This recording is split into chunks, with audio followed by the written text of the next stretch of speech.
केरला के मेरे भाई और बहनों, वर्कम अंडे नमस्कारम। ओरिकल कुड्डे श्री अनंत पद्मनाभ पांडे मणिलेक वरान साध तीर्थ दिल एनिक अतियाय संतोष मुंडा। साथियों, आज भगवान आदि शंकराचार्य जी की जयंती है। 3 वर्ष पूर्व सितंबर में मुझे उनके जन्मभूमि क्षेत्र में जाने का सौभाग्य मिला था। मुझे खुशी है कि मेरे संसदीय क्षेत्र काशी में विश्वनाथ धाम परिसर में आदि शंकराचार्य जी की भव्य प्रतिमा स्थापित की गई है। मुझे उत्तराखंड के केदारनाथ धाम में आदि शंकराचार्य जी की दिव्य प्रतिमा के अनावरण का भी सौभाग्य मिला है। और आज ही देवभूमि उत्तराखंड में केदारनाथ मंदिर के पट खुले हैं। केरला से निकलकर देश के अलग अलग कोनों में मठों की स्थापना करके आदि शंकराचार्य जी ने राष्ट्र की चेतना को जागृत किया। इस पुनीत अवसर पर मैं उन्हें श्रद्धापूर्वक नमन करता हूं। यहां एक और अपनी संभावनाओं के साथ उपस्थित ये विशाल समुद्र है और दूसरी ओर प्रकृति का अद्भुत सौंदर्य है। और इन सब के बीच हम न्यू एज डेवलपमेंट का सिंबल ये विजिंगम डीप वाटर सी पोर्ट है। मैं केरला के लोगों को, देश के लोगों को बहुत बहुत बधाई देता हूं। इस सी पोर्ट को 8,800 करोड़ रुपीस की लागत से तैयार किया गया है। अभी इस ट्रांसशिपमेंट हब की जो क्षमता है वो भी आने वाले समय में बढ़कर के 3 गुनी हो जाएगी। यहां दुनिया के बड़े मालवाहक जहाज आसानी से आ सकेंगे। अभी तक भारत का 75% ट्रांसशिपमेंट भारत के बाहर के पोर्ट पर होता था। इससे देश को बहुत बड़ा रेवेन्यू लॉस होता आया है। ये परिस्थिति अब बदलने जा रही है। अब देश का पैसा देश के काम आएगा। जो पैसा बाहर जाता था वो केरला और विजिंगम के लोगों के लिए नई इकोनॉमिक अपॉर्चुनिटी लेकर आएगा। गुलामी से पहले हमारे भारत ने हजारों वर्ष की समृद्धि देखी है। एक समय में ग्लोबल जीडीपी में मेजर शेयर भारत का हुआ करता था। उस दौर में हमें जो चीज दूसरे देशों से अलग बनाती थी वो थी हमारी मैरीटाइम कैपेसिटी, हमारी पोर्ट सिटीज की इकोनॉमिक एक्टिविटी। केरला का इसमें बड़ा योगदान था। केरला से अरब सागर के रास्ते दुनिया के अलग अलग देशों से ट्रेड होता था। यहां से जहाज व्यापार के लिए दुनिया के कई देशों में जाते थे। आज भारत सरकार देश की आर्थिक ताकत के उस चैनल को और मजबूत करने के संकल्प के साथ काम कर रही है।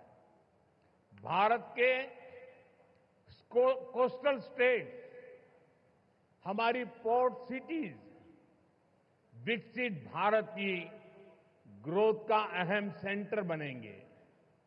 मैं अभी पोर्ट की विजिट करके आया हूं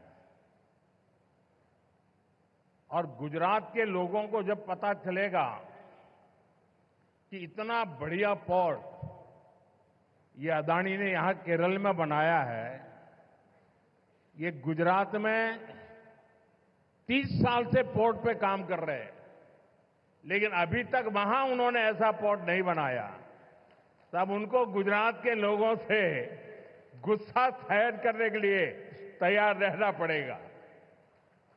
हमारे मुख्यमंत्री जी से भी मैं कहना चाहूंगा, आप तो इंडिया अलायंस के बहुत बड़े मजबूत पिलर हैं, यहां शशि थरूर भी बैठे हैं, और आज का ये इवेंट कई लोगों की नींद हराम कर देगा। पोर्ट इकोनॉमी की पूरे पोटेंशियल का इस्तेमाल तब होता है जब इंफ्रास्ट्रक्चर और ईज ऑफ डूइंग बिजनेस दोनों को बढ़ावा मिले। पिछले 10 वर्षों में यही भारत सरकार की पोर्ट और वाटरवेज पॉलिसी का ब्लूप्रिंट रहा है। हमने इंडस्ट्रियल एक्टिविटीज और राज्य के होलिस्टिक विकास के लिए तेजी से काम आगे बढ़ाया है। भारत सरकार ने राज्य सरकार के सहयोग से सागरमाला परियोजना के तहत पोर्ट इंफ्रास्ट्रक्चर को अपग्रेड किया है, पोर्ट कनेक्टिविटी को भी बढ़ाया है। पीएम गति शक्ति के तहत वाटरवेज, रेलवेज, हाईवेज और एयरवेज की इंटर कनेक्टिविटी को तेज गति से बेहतर बनाया जा रहा है। ईज ऑफ डूइंग बिजनेस के लिए जो रिफॉर्म्स किए गए हैं, उससे पोर्ट्स और अन्य इंफ्रास्ट्रक्चर सेक्टर में भी इन्वेस्टमेंट बढ़ा है। इंडियन सीफेरर्स, उनसे जुड़े नियमों में भी भारत सरकार ने रिफॉर्म्स किए हैं और इसके परिणाम भी देश देख रहा है।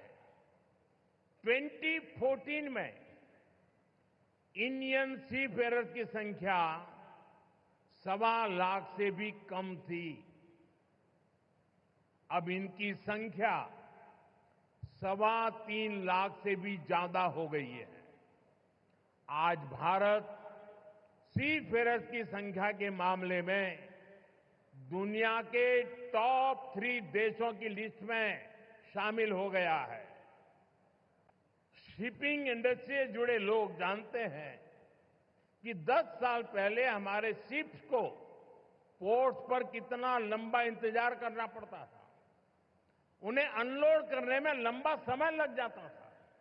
इससे बिजनेस, इंडस्ट्री और इकोनॉमी सबकी पर स्पीड प्रभावित होती थी। लेकिन हालात अब बदल चुके हैं। पिछले 10 वर्षों में हमारे प्रमुख बंदरगाहों पर शिप टर्न अराउंड टाइम में 30% तक की कमी आई है। हमारे पोर्ट्स की एफिशिएंसी में भी बढ़ोतरी हुई है, जिसके कारण हम कम से कम ज्यादा कार्गो हैंडल कर रहे हैं। भारत की सफलता के पीछे पिछले 1 दशक की मेहनत और विजन है। पिछले 10 वर्षों में हमने अपने पोर्ट्स की क्षमता को 2 गुना किया है। हमारे नेशनल वाटरवेज का भी 8 गुना विस्तार हुआ है। आज ग्लोबल टॉप 30 पोर्ट्स में हमारे 2 भारतीय पोर्ट्स हैं। लॉजिस्टिक परफॉर्मेंस इंडेक्स में भी हमारी रैंकिंग बेहतर हुई है। ग्लोबल शिप बिल्डिंग में हम टॉप 20 देशों में शामिल हो चुके हैं। अपने बेसिक इंफ्रास्ट्रक्चर को ठीक करने के बाद हम अब ग्लोबल ट्रेड में भारत की स्ट्रेटेजिक पोजीशन पर फोकस कर रहे हैं। इस दिशा में हमने मैरीटाइम अमृतकाल विजन लॉन्च किया है। विकसित भारत के लक्ष्य तक पहुंचने के लिए हमारी मैरीटाइम स्ट्रेटेजी का वो क्या होगी, हमने उसका रोड मैप बनाया है। आपको याद होगा G20 समिट में हमने कई बड़े देशों के साथ मिलकर India middle east Europe corridor पर सहमति बनाई है। इस रूट पर केरला बहुत महत्वपूर्ण पोजीशन पर है। केरला को इसका बहुत लाभ होने वाला है। देश के मैरीटाइम सेक्टर को नई ऊंचाई देने में प्राइवेट सेक्टर का भी अहम योगदान है। पब्लिक प्राइवेट पार्टनरशिप के तहत पिछले 10 वर्षों में हजारों करोड़ रुपए का निवेश हुआ है। इस भागीदारी से न केवल हमारे पोर्ट्स ग्लोबल स्टैंडर्ड पर अपग्रेड हुए हैं, बल्कि वो फ्यूचर रेडी भी बने हैं। प्राइवेट सेक्टर की भागीदारी से इनोवेशन और एफिशिएंसी दोनों को बढ़ावा मिला है। और शायद मीडिया के लोगों ने एक बात पर ध्यान केंद्रित किया होगा, जब हमारे पोर्ट मिनिस्टर अपना भाषण दे रहे थे तो उन्होंने कहा, अदानी का उल्लेख करते हुए उन्होंने कहा कि हमारी सरकार के पार्टनर एक कम्युनिस्ट गवर्नमेंट का मंत्री बोल रहा है प्राइवेट सेक्टर के लिए कि हमारी सरकार का पार्टनर ये बदलता हुआ भारत है। हम कोच्चि में ship building and repair cluster स्थापित करने की दिशा में भी आगे बढ़ रहे हैं। इस क्लस्टर के तैयार होने के उसके कारण यहां रोजगार के अनेक नए अवसर तैयार होंगे। केरला के लोकल टैलेंट को, केरला के युवाओं को आगे बढ़ने का मौका मिलेगा। भारत की शिप बिल्डिंग कैपेबिलिटीज को बढ़ाने के लिए देश अब बड़े लक्ष्य लेकर चल रहा है। इस साल बजट में भारत में बड़े शिप के निर्माण को बढ़ाने के लिए नई पॉलिसी की घोषणा की गई है। इससे हमारे मैन्युफैक्चरिंग सेक्टर को भी बढ़ावा मिलेगा। इसका सीधा लाभ हमारे एमएसएमई को होगा और इससे बड़ी संख्या में एम्प्लॉयमेंट के और एंटरप्रेन्योरशिप के अवसर तैयार होंगे। सही मायनों में विकास तब होता है जब इंफ्रास्ट्रक्चर भी बिल्ड हो, व्यापार भी बढ़े और सामान्य मानवीय की बेसिक जरूरतें भी पूरी हो। केरला के लोग जानते हैं, हमारे प्रयासों से पिछले 10 वर्षों में केरला में पोर्ट इंफ्रा के साथ साथ कितनी तेजी से हाईवेज, रेलवेज और एयरपोर्ट से जुड़ा विकास हुआ है। कोल्लम बाईपास और अलापुजा बाईपास जैसे वर्षों से अटके प्रोजेक्ट को भारत सरकार ने आगे बढ़ाया है। हमने केरला को आधुनिक वंदे भारत ट्रेनें भी दी हैं। भारत सरकार केरला के विकास से देश के विकास के मंत्र पर भरोसा करती है। हम कोऑपरेटिव फेडरलिज्म की भावना से चल रहे हैं। बीते एक दशक में हमने केरला को विकास की सोशल पैरामीटर्स पर भी आगे ले जाने का काम किया है। जल जीवन मिशन, उज्ज्वला योजना, आयुष्मान भारत, प्रधानमंत्री सूर्यघर मुफ्त बिजली योजना, ऐसी अनेक योजनाओं से केरला के लोगों को बहुत लाभ हो रहा है। हमारे फिशरमैन का बेनिफिट भी हमारी प्राथमिकता है।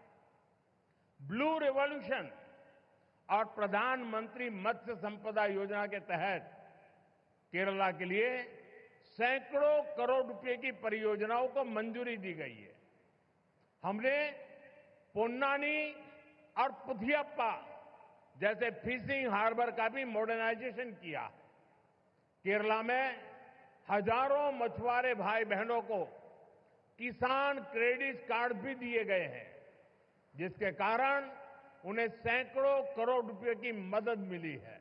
हमारा केरला सौहार्द और सहिष्णुता की धरती रहा है।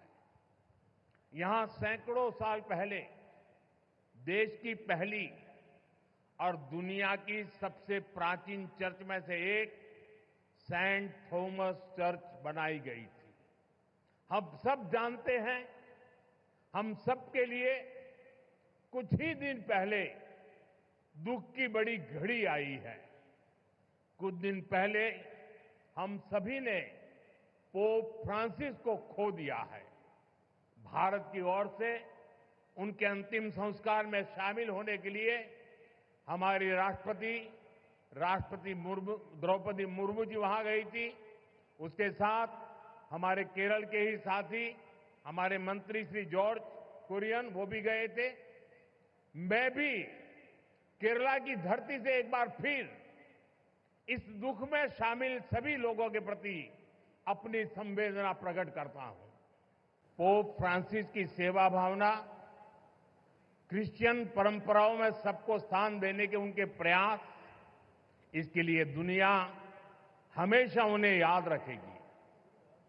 मैं इसे अपना सौभाग्य मानता हूं कि मुझे उनके साथ जब भी मिलने का अवसर मिला, अनेक विषयों पर विस्तार से मुझे उनसे बातचीत का अवसर मिला और मैंने देखा हमेशा मुझे उनका विशेष स्नेह मिलता रहता था। मानवता, सेवा और शांति जैसे विषयों पर उनके साथ हुई चर्चा, उनके शब्द हमेशा मुझे प्रेरित करते रहेंगे। मैं एक बार फिर आप सभी को आज के इस आयोजन के लिए अपनी शुभकामनाएं देता हूं। केरला ग्लोबल मैरीटाइम ट्रेड का बड़ा सेंटर बने और हजारों नई जॉब्स क्रिएट हो, इस दिशा में भारत सरकार राज्य सरकार के साथ मिलकर काम करती रहेगी। मुझे पूरा विश्वास है कि केरला के लोगों के सामर्थ्य से भारत का मैरीटाइम सेक्टर नई बुलंदियों को छुएगा।